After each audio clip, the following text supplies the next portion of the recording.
Daniel Dillon, Echoes of the Past, written by Tane Blackadder, read by Arthur Howard.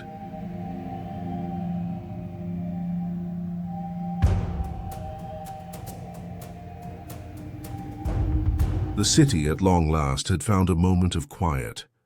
The relentless weeping rain that had hammered the streets for what felt like an eternity had finally relented, its fury spent. Now it was just a fine, persistent mist, a spectral veil that clung to everything, softening the harsh edges of the night. Each streetlight wore a hazy golden corona, its light diffused into a soft glow that seemed to hang in the air itself. The pavement, slick and dark, became a perfect black mirror, reflecting the blurred orbs of light in long, shimmering streaks that dissolved into the gloom. It was a world muted, its sharp noises and garish colors washed away, leaving behind a strange, tranquil hush. Inside Mel's griddle, this outer stillness seeped through the glass, reinforcing the sanctuary within. Here the world contracted to the intimate confines of our small, familiar universe. The cracked red vinyl of the booth, the sticky Formica tabletop, the low hum of the refrigerated display case. This was our bubble, a capsule of warmth and worn-in comfort, a stark contrast to the cool dampness outside. The atmosphere was dense with the rich, layered perfume of decades, the sharp acidic tang of old coffee grounds, the deeply comforting aroma of bacon grease sizzling eternally on the griddle, and the faint sweet ghost of maple syrup from breakfasts long past. This air felt almost peaceful. It was a heavy, somber kind of calm that settled in your bones, a temporary lull that invited a deep, weary exhalation. But for us, for those who knew the rhythms of this life, the feeling was deceptive. This wasn't the deep, earned rest that follows a triumph, no. This was the fragile, watchful peace of a ceasefire, a tense, uncertain truce where you dare not lower your guard, because you know with cold certainty that the battle is far from over. It was the quiet of held breath, not of relief, the calm in the eye of a storm that has only just begun to turn. Daniel sat across from me, his large, capable hands wrapped around a fresh mug of coffee as if drawing warmth from the cheap ceramic. He held it with an unusual stillness, a stark contrast to the restless energy that usually simmered just beneath his surface. He wasn't staring into the dark, swirling depths of the liquid as he so often did, using it as a scrying pool for his own tormented thoughts. No, his focus was directed outward, his gaze fixed on the rivulets of water tracing slow, meandering paths down the grimy window pane. But I knew, with the certainty of a man who had charted the maps of his friend's silence for 2 long years, that he wasn't truly seeing the wet, glistening street or the distorted neon signs beyond the glass. His vision was turned inward, projected onto a screen only he could see. He was watching the ghost of Sarah Sanderson, a vivid after-image burned into the space where she had sat beside him just hours earlier. Her absence was a palpable thing, a shift in the very atmosphere of our booth that felt like a drop in barometric pressure before a storm. The connection forged between them was a live wire left exposed, crackling with a current so potent you could almost hear its low, dangerous hum. This energy was a complex, tangled knot, part professional admiration for a sharp and resilient mind, but intertwined with something far more raw, something profoundly and undeniably personal. It was a vulnerability I hadn't witnessed in him since the dark days after his family was taken, a flicker of something that was neither grief nor rage, but a cautious, terrifying hope. She was physically secure for the moment, hidden away in a safe location under an assumed identity, a necessary precaution in our dangerous world. Yet the distant, preoccupied look in Daniel's steel-gray eyes spoke a truth more eloquent than any words. Though she was miles away, Sarah Sanderson had taken up a permanent residence in the forefront of his mind, a constant and unsettling presence he was powerless to evict. The sudden, Mechanical jangle of the phone was a violent intrusion. A jagged split ripped through the fragile fabric of our hard-won quiet. It was our ring, that specific, insistent tone that never ever heralded anything but trouble. We knew its language, the varying frequencies of despair it carried. But this call was different. It didn't arrive with the shrill, piercing scream of instant crisis, the sound of a life caught in the act of unraveling. No, this ring was heavier. It was a slower, more resonant toll, each pulse of sound weighted with a profound exhaustion. It was the sound of a man who had already been struck by the worst of it, who had absorbed the blow and was now calling out from the floor, his world already shattered. You could almost hear the defeat in the ring itself, a dull, throbbing note of confused, weary dread that seemed to suck the warmth from the room. In the instant that followed, a silent conversation transpired between us. Daniel's eyes, which had been lost in some distant internal horizon, snapped to mine. The connection was immediate and absolute. There was no need for words. His gaze was a seasoned instrument, measuring the specific gravity of the sound, assessing the quality of the anguish on the other end of the line. He processed the slower, heavier tone, the absence of frantic energy, and understood the nature of the storm this call represented. It wasn't a wildfire. It was a flood already risen. After a heartbeat of this intense, silent analysis, his head dipped in a single, grim and definitive nod. It was a command, an acknowledgement and a burden accepted all at once. My hand moved almost of its own volition, closing around the cold, hard plastic of the receiver. Lifting it felt like lifting a weight, the gravity of the unknown tragedy on the other end, making the object feel unnaturally heavy.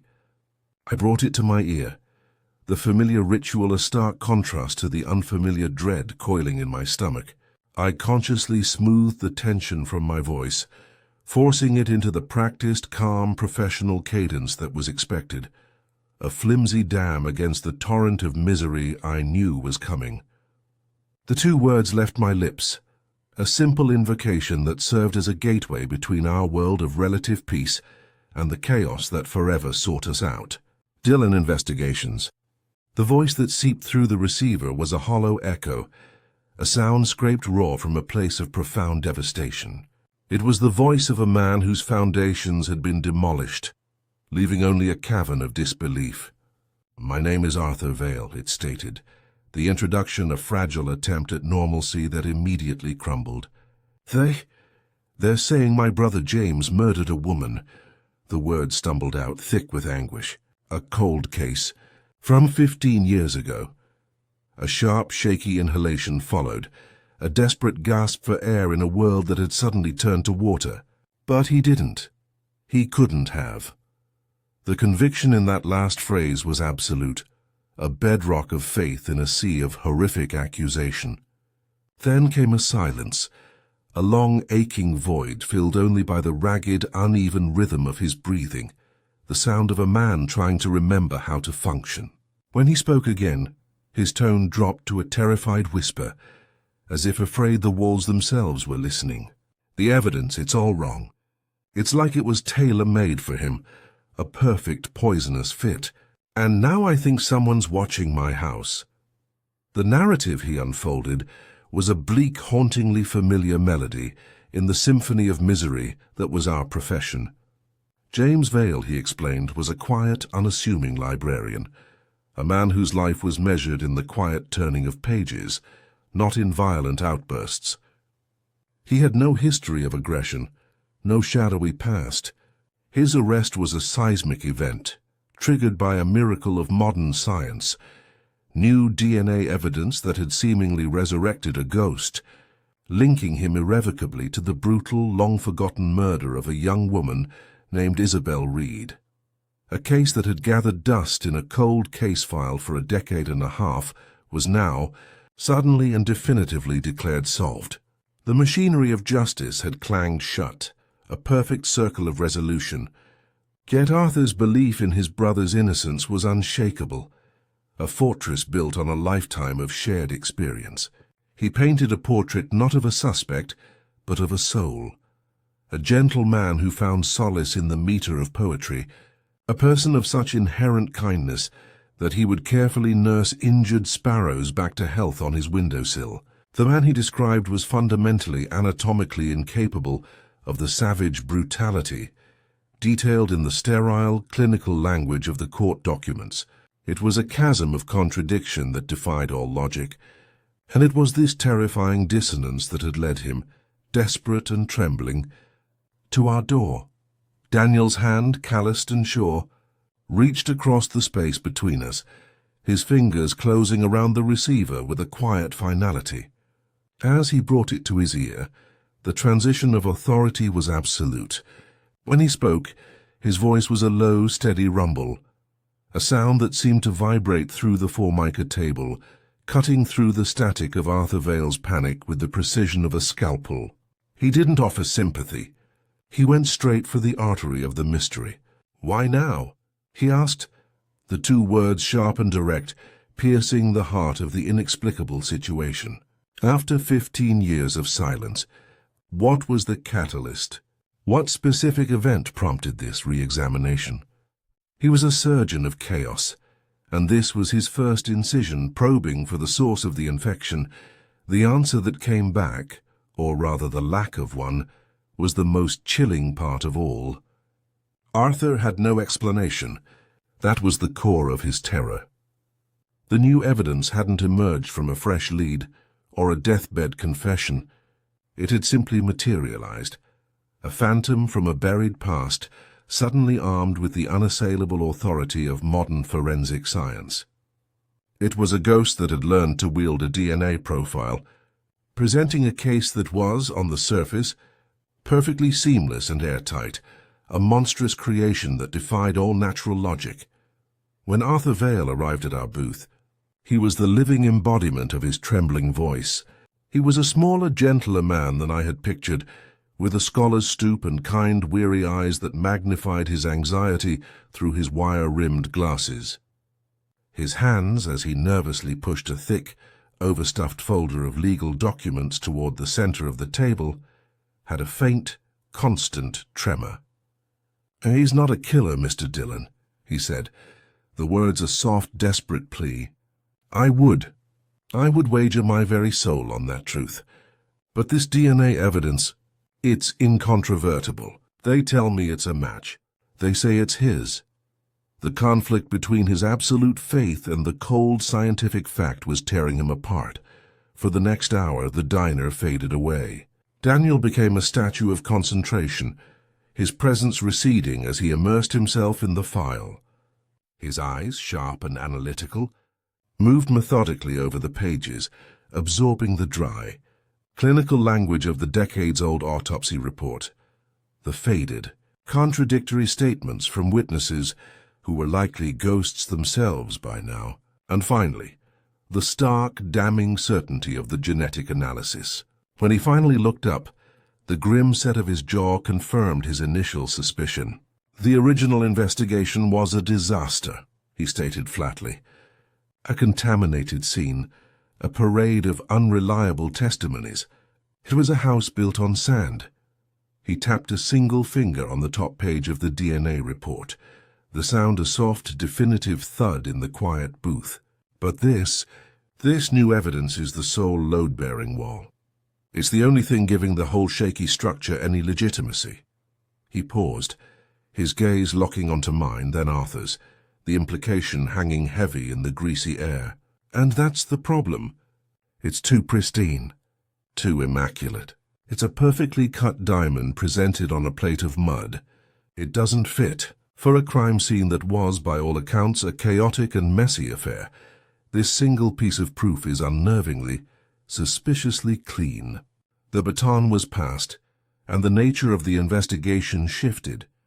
As Daniel vanished into the city's tangible underbelly, a world of dusty precinct archives and the hushed, fearful recollections of aging witnesses, my own work began.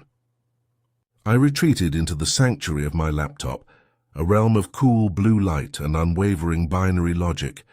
This was my domain, a place where chaos could be reverse-engineered into orderly columns, and chillingly precise data points. My task was to build a digital ghost, to exhume the past not through whispered conversations, but through the silent, unassailable language of facts.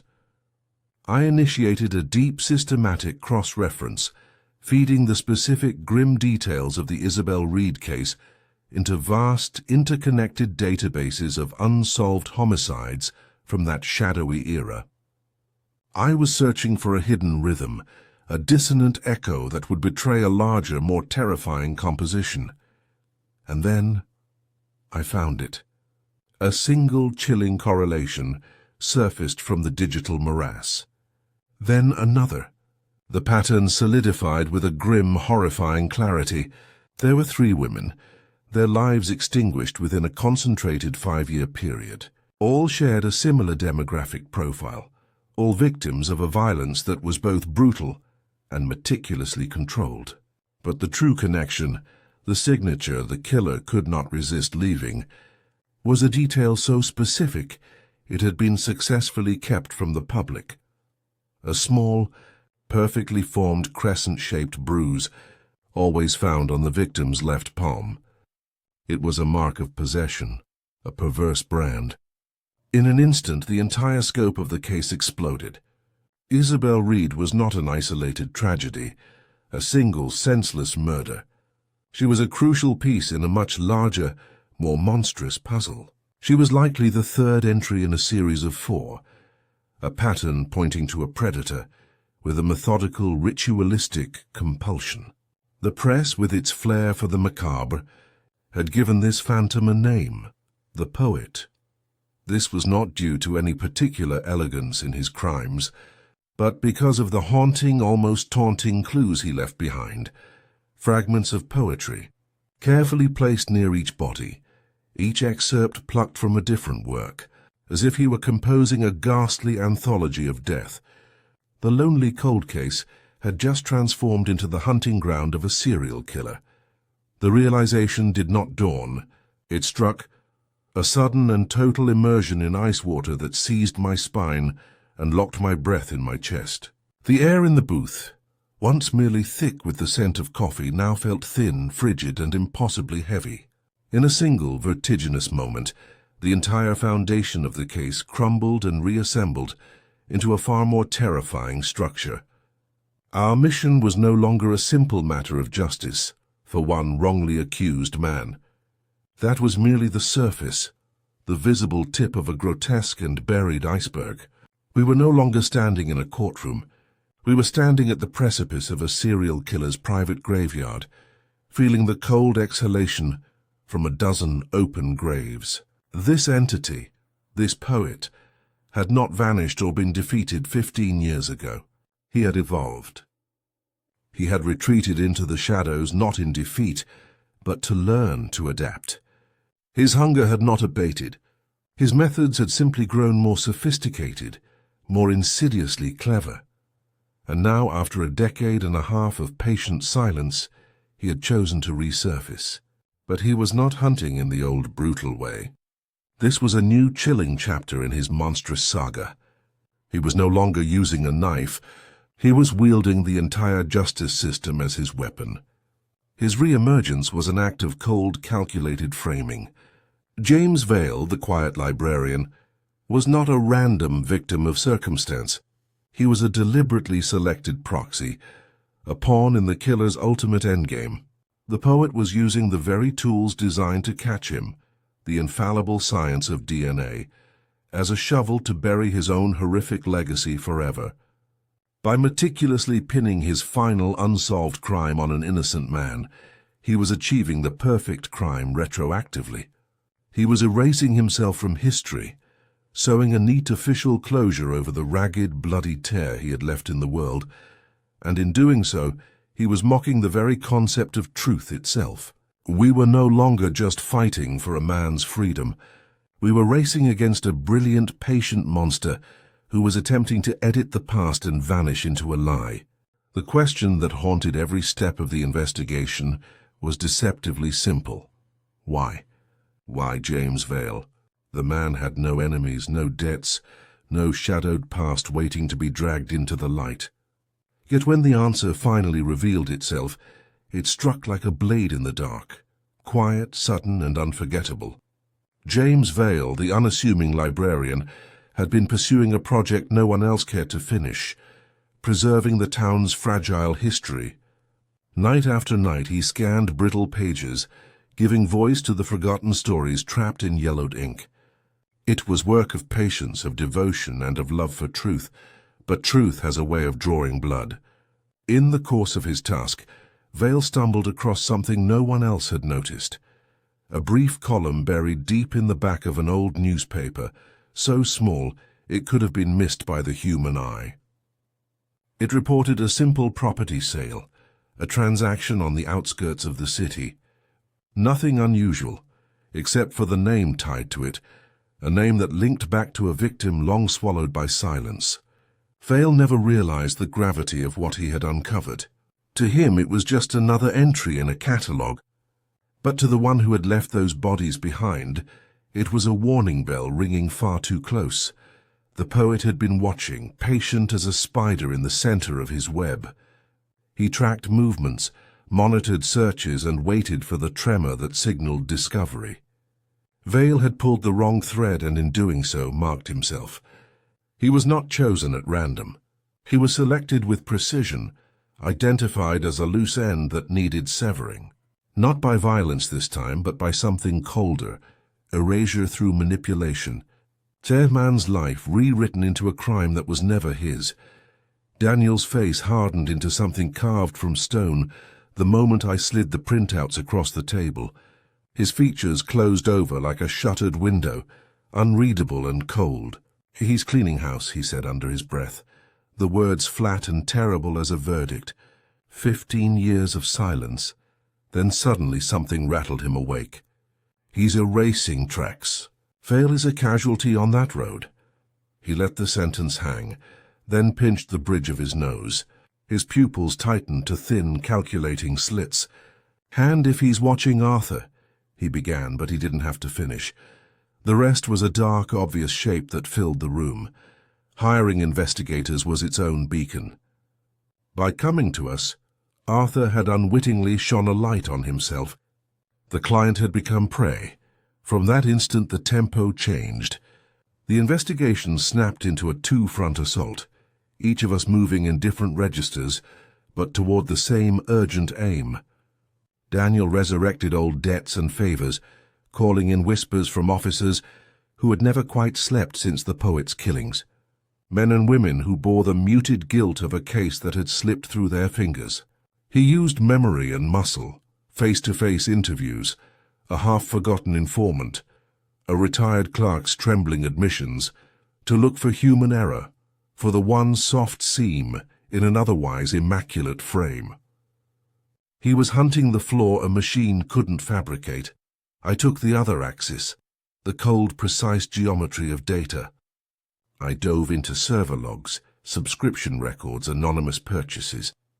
I mapped IP ghosts, followed the faint breadcrumbs of prepaid phones and shadow accounts. Each query was a scalpel, each cross-reference a stitch. How had someone harvested James's DNA and fed it into the system? Who watched Arthur's comings and goings? Those questions pulsed at the back of my skull as I worked, relentless and incandescent. Time suddenly felt like a blade we were racing to blunt. It was Sarah who broke through the fog of theory and deduction, offering something neither data nor instinct alone had given us: perspective. Daniel had folded her into the circle days earlier, and by now none of us questioned the wisdom of that choice. She sat quietly at first, absorbing the details, her hands resting lightly on a notebook she barely used. When she finally spoke, it was with the measured cadence of someone trained to observe patterns in human suffering. "You're looking at the wounds as evidence," she murmured, her eyes fixed not on us but on the photographs. "I see them as behavior. This isn't frenzy. It isn't loss of control. It's calculated, clinical." She leaned closer, pointing to the faint mark on one victim's skin, a bruise shaped like a crescent moon. "That is no accident. It's deliberate, a stamp." almost like an artist signing a painting. He isn't satisfied with killing. He needs to brand it. He needs the world to know it was him. Her voice carried no tremor, only certainty, the kind that leaves a room weighted with silence. Then she turned, her gaze shifting from Daniel to me, sharp and unflinching. If he's back after all these years, say if he's manipulating evidence and puppeteering an innocent man into his place, then he won't vanish into the shadows. Men like this don't simply want to escape justice. They crave acknowledgement. He will want to see the play unfold. He'll stay close enough to savor it. He'll need to witness his own handiwork. Her words didn't just fill the room. They settled in like prophecy carved in stone. Vanity, recognition. The poet's compulsions had betrayed him. For the first time we could see the crack in his perfect mask. The breakthrough arrived not as a single revelation, but as the collision of two separate hunts finally converging. On my end, the clues came in the sterile language of numbers and transactions. Tiny sums of money, scattered like crumbs across different states, hidden under prepaid credit cards that should have dissolved into anonymity. Yet a pattern emerged, faint but undeniable. The purchases all funneled into the acquisition of surveillance gear. Cameras, microphones, signal jammers, tools of someone who needed to watch without ever being seen. Following the trail was like chasing a shadow through fog, but eventually the threads drew together at a shell corporation. No physical address, no employees, just a hollow entity designed to disappear. It was a ghost, flickering in the circuitry of the system. Meanwhile, Daniel was chasing flesh and memory, pressing old contacts until one finally cracked. A retired evidence clerk, voice trembling with decades of guilt, admitted to something never recorded in the official files. Back during the first wave of murders, a man had been pulled in quietly, questioned, then let go without fanfare. His name had been erased from the narrative, hidden in omission. That man was Alistair Croft, a respected city planner with a sterling reputation, now retired and untouchable. His alibi for one killing had always been shaky, propped up by a single colleague's word. What made it worse was the connection Daniel unearthed. Croft had been a patron of the very library where James Vale spent his quiet life cataloguing history. He had proximity, he had opportunity, and he had been overlooked. In that instant, the faceless phantom we had been chasing sharpened into focus. The poet had a name, and it was Alistair Croft. We had our name. The last thread snapped into place with a phone call that made the room tilt. Arthur Vale's voice, brittle and trembling, came through the line like glass about to shatter. "There's a car," he whispered, each word laced with fear and disbelief. "A dark sedan. It's been sitting there. 2 days. I saw a man inside, just watching, waiting." The pause stretched, heavy and suffocating, as if the silence around the words carried the weight of danger itself. Every instinct in my body screamed that the hunter had become aware, that the prey had been spotted before the trap was even set. Daniel didn't hesitate. There was no second thought, no moment wasted on consideration. His orders were precise, clipped, and merciless in their clarity. "Get out of the house, now! Move to the diner on the corner. Stay there. Do not engage. Do not stop. We're on our way." The urgency in his tone was a whip, snapping the air into motion. We executed without hesitation. Daniel's driving was a study in terrifying control. Every turn measured, every glance through the rearview mirror assessing threat and distance simultaneously. The city blurred past in streaks of neon and puddled reflections, each second stretching and contracting with adrenaline. Sarah sat rigid in the passenger seat, pale as moonlight, yet composed, her hands resting lightly on her knees as though she could will calm into existence. I trailed behind in a different dimension of focus, eyes locked on the laptop screen where the prepaid phone we had traced to Croft glimmered like a silent beacon. It remained motionless for a long, excruciating minute. The dark sedan loitered a block away from Arthur's home, as if sensing the tension, but unwilling to act until the moment was perfect. Every heartbeat throbbed with unspoken anticipation. The hunter had been seen, and now the game was no longer abstract. It had become immediate, dangerous, and unavoidable. We found Arthur seated in a corner booth, the harsh fluorescent lights above bouncing off the formica and catching the tremor in his hands. He clutched a cup of coffee that had long since gone cold, steam no longer rising, the warmth untouched. His gaze snapped to ours the moment we entered, a raw mixture of relief, terror, and disbelief playing across his features. The lines of exhaustion around his eyes deepened, and for a heartbeat, it felt as if the world itself had paused, acknowledging the fragile, stolen moment of safety we had delivered. He was alive, present, just barely but undeniably, yet the air in the diner was taut with the knowledge that relief was temporary, that the hunt was far from over. The poet was not a man to accept interruption or denial. He was a conductor, and every life, every action, a note in his meticulously composed symphony of fear. Sitting there with Arthur between us, we began quietly sketching the outlines of a plan, a strategy to corner the elusive figure who had haunted this city for decades. Maps, schedules, and contingencies danced across our minds, each option weighed with exacting care. Then my phone vibrated sharply, cutting through the murmurs of the diner and the soft clink of cutlery. The alert made the blood in my veins ice. The signal from the prepaid phone, the same device we had traced to Croft, had moved. Not in a rush, not in a scatter of panicked motion, but with intention, deliberate, methodical. It was leaving the relative safety of Arthur's neighborhood, heading into the shadowed, desolate stretch of the industrial riverfront. Every second stretched, every heartbeat quickened. The poet was on the move, and the moment to act was arriving. The stage was set. The final act of this twisted play had begun, and we were no longer spectators. "He knows we have Arthur," Daniel murmured, his voice barely above a growl, yet every word carried the weight of steel. The line between observation and dread was razor thin. "He's aborting. He's pulling back. He's running." There was no anger in his tone, only the cold, unflinching calculation of someone who had seen predators like this before, and who understood that a creature this cunning never fled without a purpose. Sarah's gaze sharpened, her mind slicing through the tension with the clarity of instinct honed by years of observation. "Or he's leading us somewhere," she said, voice calm but incisive, cutting through the panic that hovered like smoke. "He's theatrical. He's meticulous, a performer who craves an audience.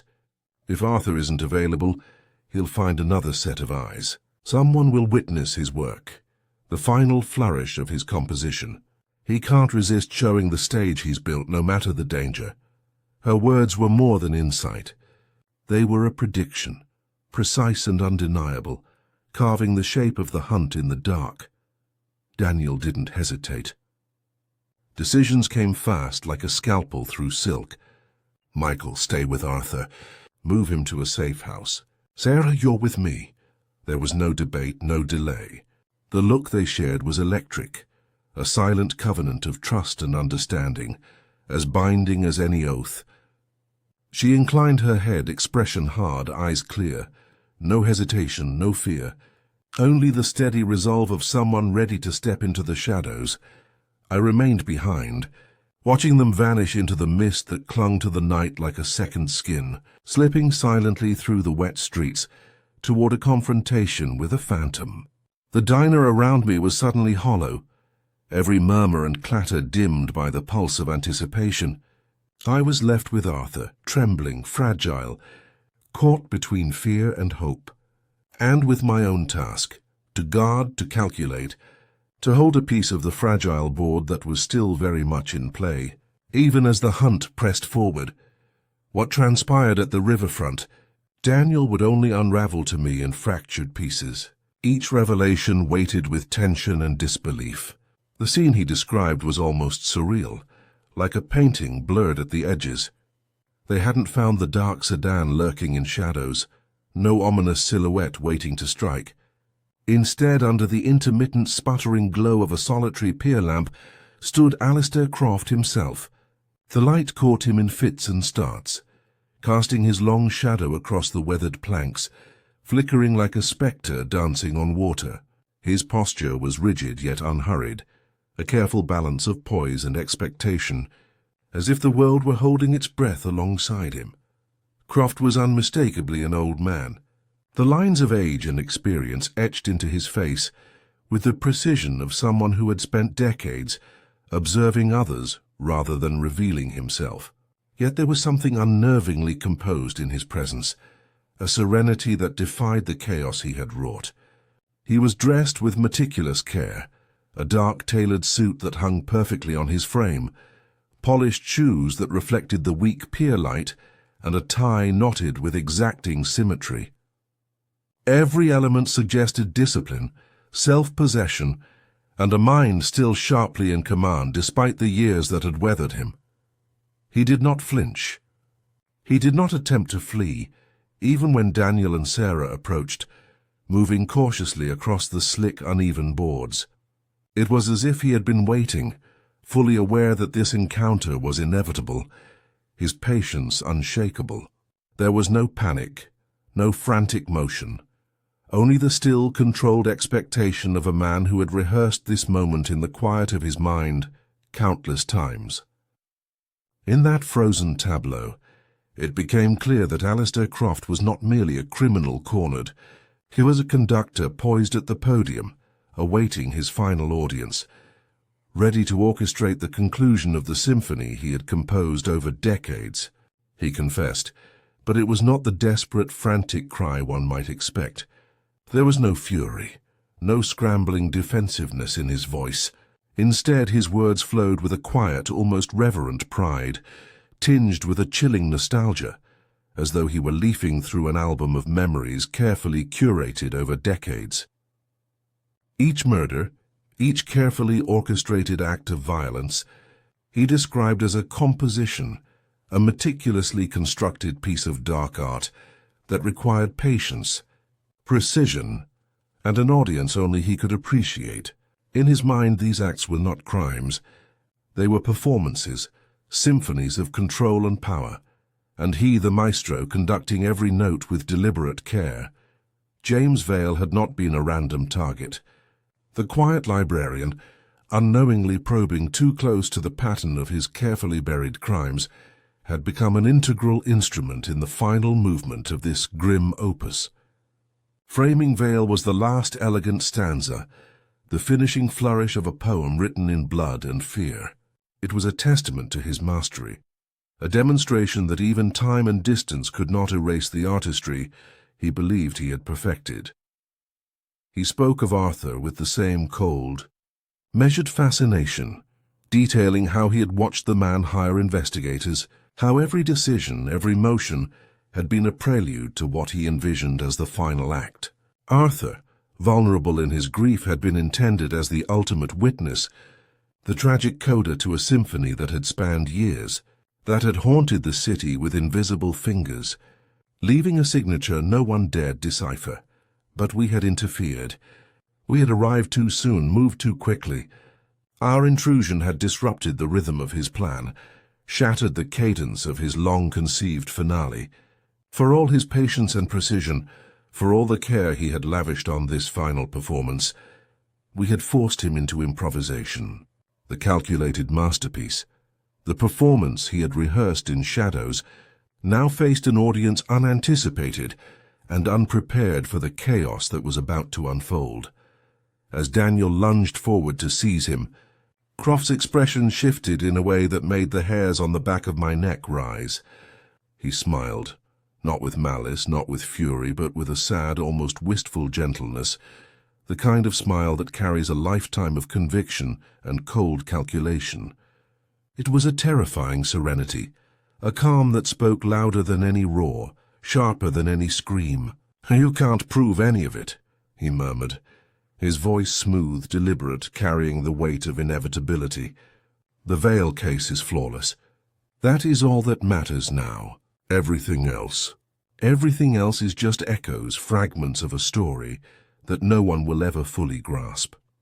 There was a poetry to his words, a dark elegance, as if he were summing up a lifetime of secrets in a single, graceful statement, daring anyone to challenge the order he had imposed upon chaos. And then, in a motion so fluid it seemed choreographed, he moved toward the edge of the pier. There was no hesitation, no frantic struggle, only the quiet, deliberate decision of a man who had calculated the end long before the moment arrived.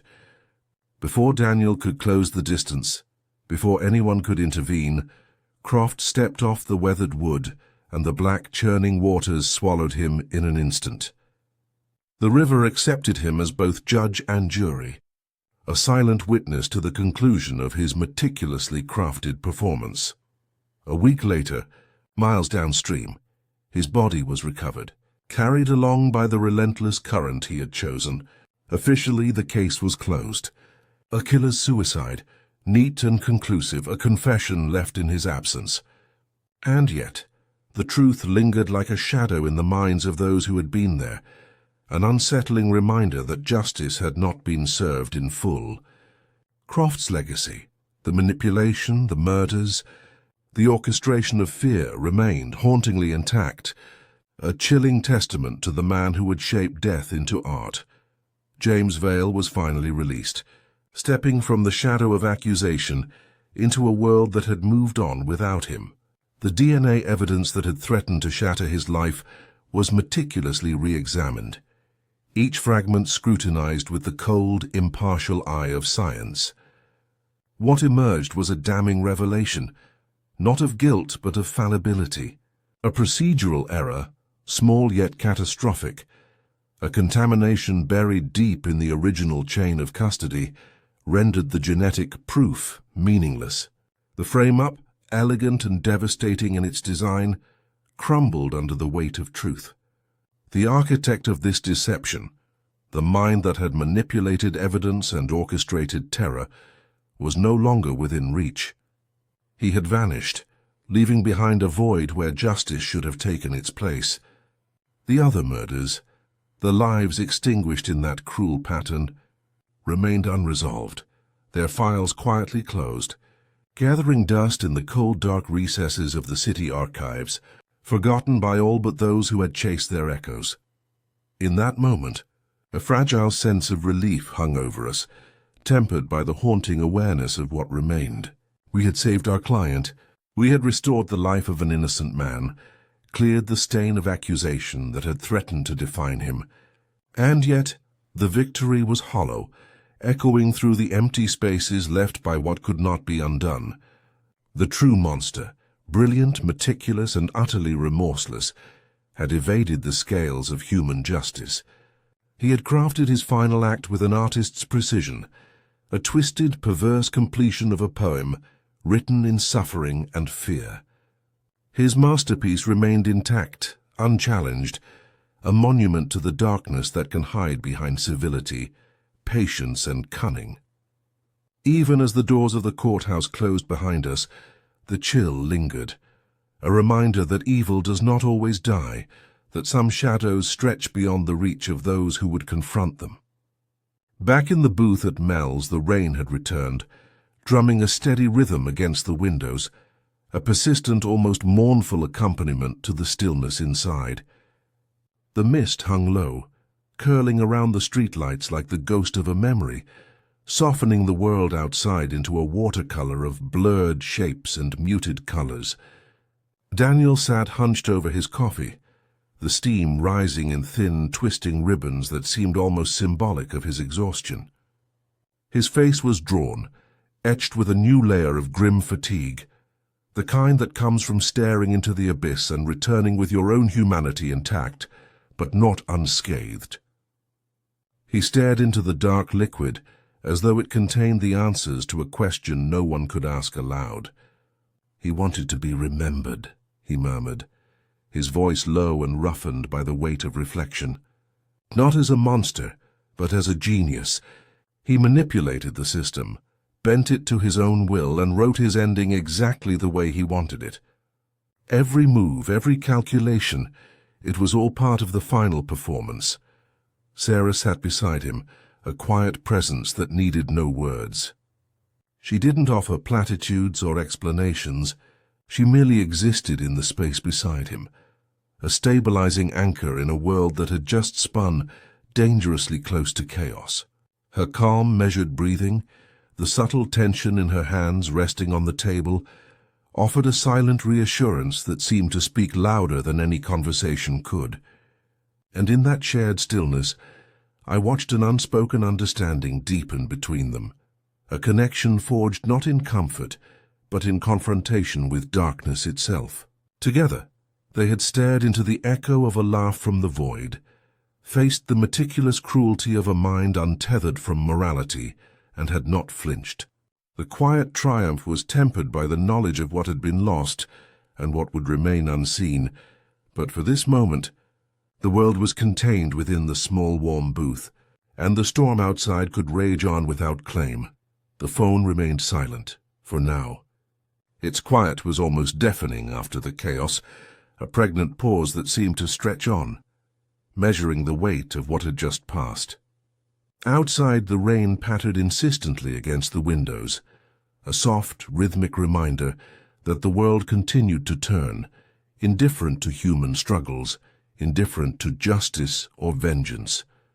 And yet in that stillness we all knew, with an unspoken, unanimous certainty, that the calm was temporary.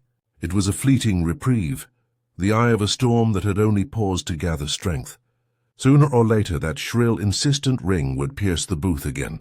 It would call us back into the dark labyrinth of human malice, into the shadows where the next ghost waited, the next puzzle lingered, the next storm gathered momentum. I looked at the three of us then, really looked. Daniel, the hunter, whose gaze could strip lies from the air and ferret truth from deceit.